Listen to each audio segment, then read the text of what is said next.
Hello everyone, good morning. সেদিন আমি আমার মাসির সাথে একটু মার্কেটে গিয়েছিলাম, ভাবলাম তোমাদের সাথে ভিডিওটা শেয়ার করি। দেখো পিতলের কত সুন্দর সুন্দর বেল পাতা, তুলসী পাতা, তারপর পান পাতা, দূর্বা। এই দূর্বা তো আমি ফার্স্ট টাইম দেখলাম। দেখো তুলসী পাতাগুলো কত সুন্দর। যেহেতু আমরা বাইরে থাকি, যার জন্য আমার মাসিও বাইরে থাকে, সবসময় অরিজিনালটা পাওয়া সম্ভব হয় না, যার জন্য আমি আর মাসি এগুলো নিয়েছিলাম।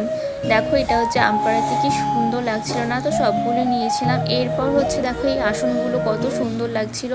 আমি আর আমার মাসি মার্কেটে এসেছিলাম, শুধুমাত্র আমার মাসির এই পলাগুলো ছিল না। পলাগুলোর দাম মাত্র 50 টাকা করে, তো দুজোড়া নিয়েছিল 100 টাকা। শুধু পলা কিনতে এসে আমাদের বিল হয়েছে 775। তো এটাই যে 80 টাকা দামের জিনিস কিনতে এসে 1000 টাকার কাছাকাছি বিল হয়ে গেল। এরপর যাওয়ার সময় দেখি রাস্তায় বিক্রি হচ্ছিল ময়ূরের পালকগুলো, কি সুন্দর লাগছিল। ময়ূরের পালক নাকি ঘরে রাখা ভীষণই ভালো, যার জন্য আমি দুটো ময়ূরের পালক কিনেছিলাম। এরপর দেখো আমরা টোটো করে বাড়িতে আসছিলাম, আর এই ছোটো বাচ্চাটা ময়ূরের পালক ভীষণ ভয় পায়, ওর মা বলছিল, আর আমি ওকে বারবার করে ডিস্টার্ব করছিলাম। তো চলো টাটা, দেখা হচ্ছে নেক্সট ভিডিওতে।